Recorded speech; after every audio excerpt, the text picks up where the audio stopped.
kwentuhan, asaran, pikhonan.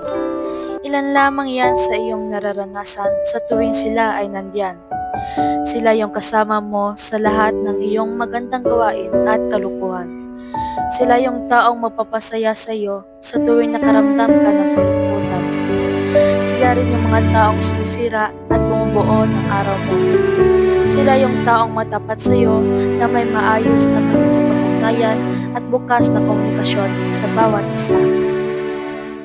Bago ko sila nakilala, nagsimula ang lahat sa paaralan ng Lala Proper Integrated School nang kami ay lumipat ng tirahan sa Barangay Poblasyon, Lala Proper.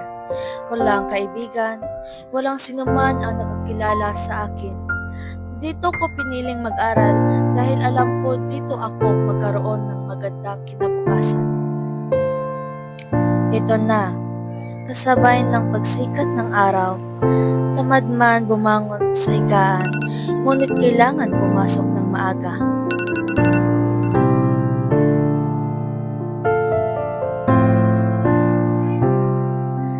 Ang daming gumugulo sa aking isipan na baka wala akong maging kaibigan.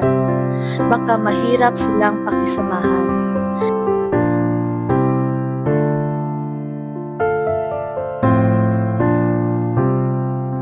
Sa unang yapak patungong silid-aralan, iba ang kaba na aking nararamdaman. Ngunit sa isang iglap, ang inaakala ay kabaliktaran pala. Sila pala ay palakaibigan at hindi mahirap pakisamahan. Sa paglabas ko sa silid-aralan, iba na ang saya ang aking nararamdaman. Hindi naakala na magkakaroon pala ako ng ganitong karaming kaibigan. Mga kaibigang magpaparamdam sa akin ng tunay na kahulugan sa salitang kaibigan at kabarkada. Dito na nagsimula ang kwento ng aming pagkakaibigan at barkadahan. Kwento na kailanman na hindi ko na malilimutan. Sabay-sabay kaming bumubuo ng alaala, mga alaala na babaonin namin hanggang sa aming pagtanda.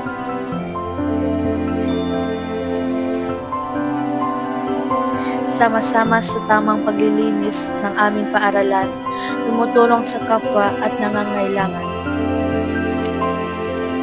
Hindi ko may paliwanag na ganito pala kasaya magkaroon ng tunay at totoong kaibigan. Mga kaibigan na handa kang damayan, suportahan, pakisamahan sa anumang hamon sa buhay. Minsan nagkakasakitan, minsan nagbabangayan, minsan hindi magkakaunawaan. Ngunit sa kabila ng hindi pagkakaunawaan, nandyan pa rin ang pagiging matapat sa pamamagitan ng maayos na pagkikipag-ugnayan at bukas na komunikasyon sa kapwa at bawat isa. Sa paglipas ng panahon, dumating sa punto na bilang magkaibigan, kami ay nagsumpaan na walang iwanan. Sana'y gabayan nawa ng Panginoon bawat isa sa amin. Kapit-bisig na haharapin ang hamon ng buhay. Ngunit sa kabila ng lahat, hindi natin kontrolado ang bawat pangyayari sa buhay. Habang lumilipas ang panahon, unti-unti na silang naglaho dahil sa responsibilidad at kanya-kanyang pangarap at katuparan sa buhay.